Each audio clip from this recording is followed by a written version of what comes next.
और चलिए आगे बढ़ते हैं और बात करेंगे उत्तम स्वामी की बलात्कार कथा की। जी हाँ, बहुत हैरान कर देने वाली खबर सामने आई और खबर यह है कि एक और स्वामी जिनके ऊपर रेप का आरोप है वो लगा है और आरोपों में ये घिरते हुए इस कदर नजर आए हैं कि हर कोई अचंभा इस वक्त नजर आ रहा है। दरअसल आपको ये बता दें कि एक युवती की ओर से आरोप लगाया गया। ये आरोप बहुत ही शर्मनाक है।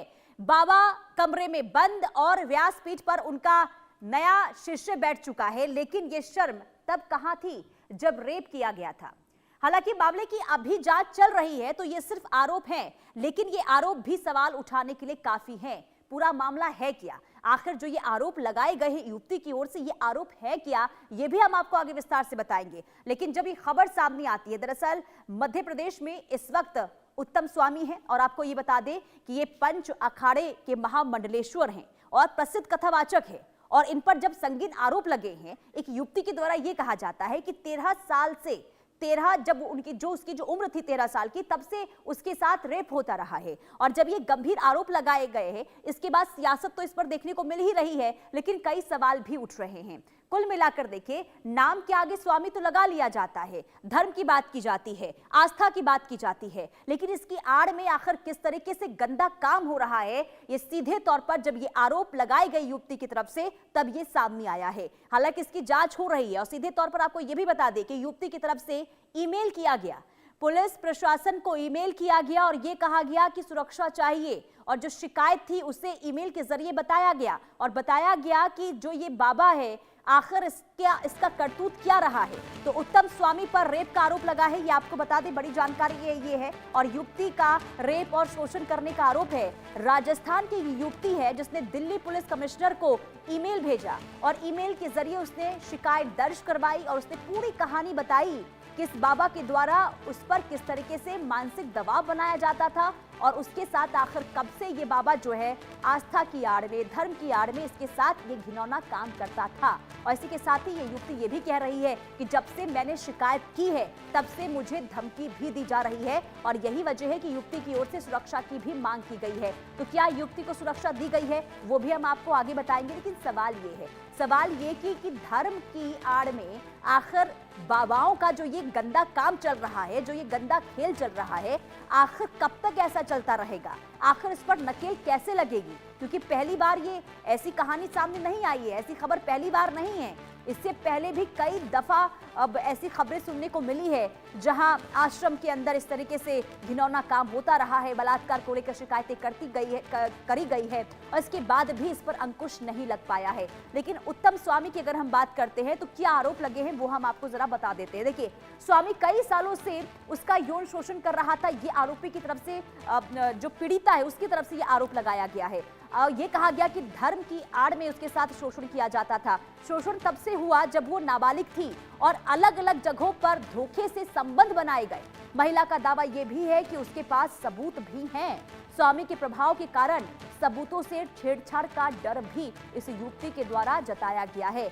आपको बता दें कि प्रसिद्ध कथावाचक हैं और कई बार अपने बयानों को लेकर भी चर्चा में रहे हैं और ऐसे में अब ये भी कहा जाता है कि कई ऐसे अब नेता हैं जो इनके शिष्य भी हैं। युवती को इसी बात का डर है कि इसका प्रभाव जो है इस बाबा का वो बहुत ज्यादा है और हो सकता है कि जो सबूत है उसको भी मिटाने का काम किया जाए, उसके साथ छेड़छाड़ किया जाए। ये कहीं ना कहीं चिंता की बात जरूर है जो ये खबर निकलकर सामने आई है। हालांकि देखना यही होगा कि आखिर इस दिशा में आगे क्या कदम उठाया जाता है। लेकिन सबसे बड़ा सवाल ये कि आखिर जो इस तरीके से आश्रम चल रहे हैं, जो धर्म की आड़ में इस तरीके से जो काम यहाँ पर चल रहा है, इस पर आखिर नियंत्रण कैसे लग पाएगा, आखिर कैसे इन मामलों पर अंकुश लगेगा। क्योंकि लगातार ऐसे मामले जो हैं सामने आते हैं और सवाल भी कई उठने लगते हैं। गंभीर मामला है, ये संवेदनशील ये मामला है और पंच अग्नि अखाड़े के ये महामंडलेश्वर है।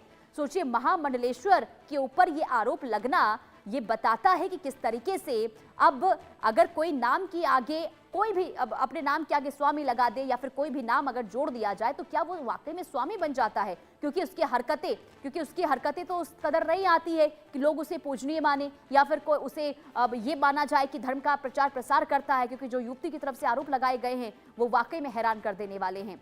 हमारे संवाददाता भी तमाम जानकारी के साथ जुड़ चुके हैं। राजेश विश्वकर्मा हमारे साथ जुड़े हुए हैं। अब तक इस पूरे मामले को लेकर क्या कार्रवाई हुई है? और सबसे पहले तो यही जानकारी दीजिए कि अपडेट इस पूरे मामले को लेकर है क्या अब तक?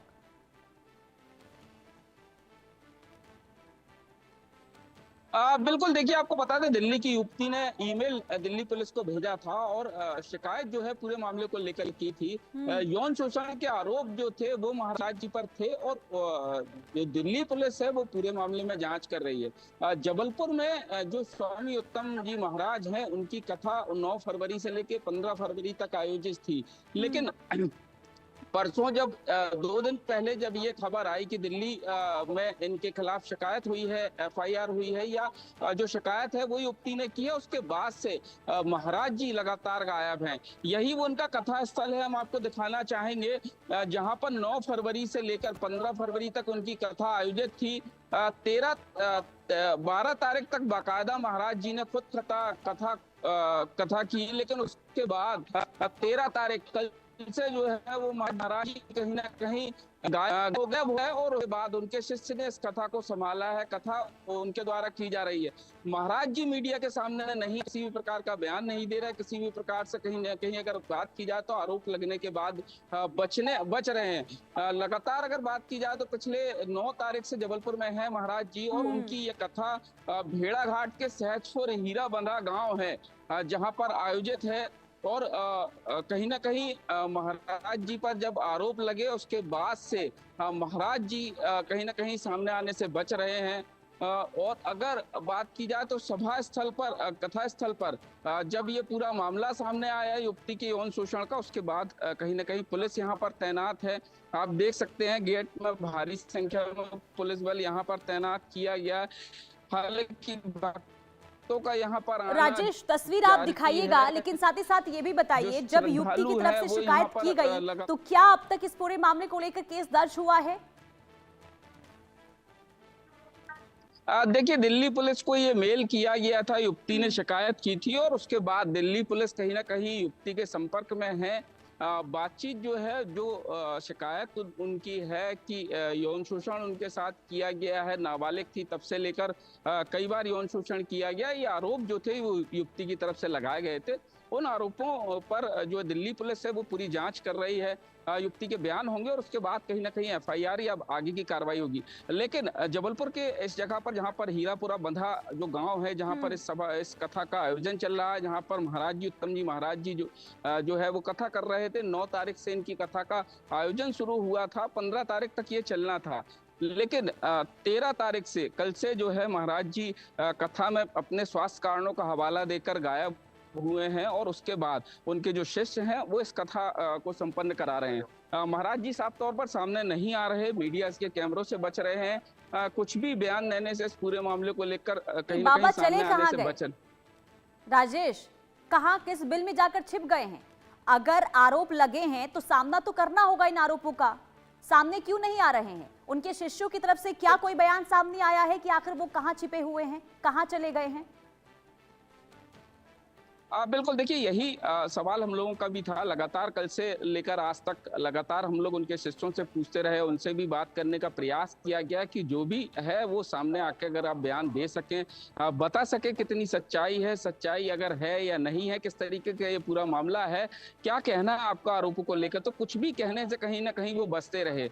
कल शाम तक यहाँ पर वो मौजूद थे इसी की कथा पर, लेकिन मीडिया के कैमरों से बचते रहे और कल के बाद से, रात के बाद से अभी उनका पता नहीं है। जो उनके शिष्य हैं वो भी कुछ भी बताने से इनकार कर रहे हैं। किसी प्रकार की जानकारी कहीं ना कहीं जो उत्तम जी महाराज हैं उनके बारे में नहीं दी जा रही। और आरोपों को लेकर, जिस तरीके के आरोपों की गंभीरता है, आरोप जितने गंभीर हैं, उनको लेकर कहीं ना कहीं सामने आना था। और लगातार जिस तरीके से मीडिया कल से लगातार उत्तम जी महाराज को ढूंढ रही थी, लगातार इस कथा स्थल पर हम कल भी आए थे और कल भी ये प्रयास किया था कि महाराज जी से शायद बात हो जाए, उनका क्या कहना है इस पूरे मामले को लेकर।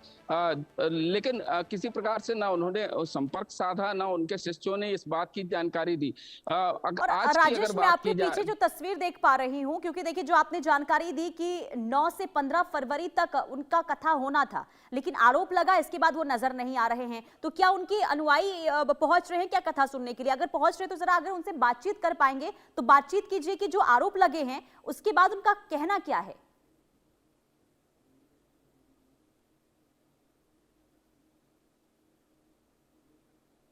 बिल्कुल, देखिए उनके अनुयायी, उनके भक्त जो है बड़ी संख्या में यहाँ पर पहुंचे हुए हैं और हम्म। कथा है और कल तक इस कथा का आयोजन होना है, लेकिन उसके पहले ही महाराज जी जो है वो कहीं ना कहीं कल से गायब हुए हैं। कल शाम तक वो यहाँ पर थे, लेकिन उसके बाद इस इस जो कथा का संचालन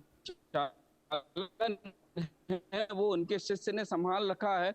हम श्रद्धालुओं से बात करने का से देखते हैं, किसको सुनने वो यहाँ पर, ये सारी बात हम उनसे लोगों से जानने का प्रयास करते हैं। दादा, किसकी कथा सुनने आए आप? है। कथा सुनने आए? ये जी और अभी आज कथा में वो है? नहीं है। नहीं है। कहाँ गए, कुछ पता चला? वो बागेश्वर वाले महाराज जी हैं। उनके ऊपर आरोप लगे हैं कुछ? आप नहीं जाने, पेपर में आया है, पेपर में ये आया है वो ऑर्डर के उसने किया, वो मतलब उसकी वो रिपोर्ट वगैरह हो गई। रिपोर्ट हो गई तो महाराज जी अब नहीं है यहाँ पर? महाराज जानकारी, हम तो पहली बार आए हैं अभी। हम लोग। हाँ। तो बिल्कुल, देखिए ये वो श्रद्धालु हैं जो महाराज जी को सुनने आए हैं, लेकिन महाराज जी यहाँ पर नहीं है। महाराज जी के जो शिष्य उनसे हैं वो कथा पूछिए, का जो संचालन। आरोप लगे हैं क्या इनके बारे में उनको पता है? जो ये आरोप युवती की तरफ से लगाए गए हैं, क्या वो जानते हैं क्या आरोप लगाए गए हैं?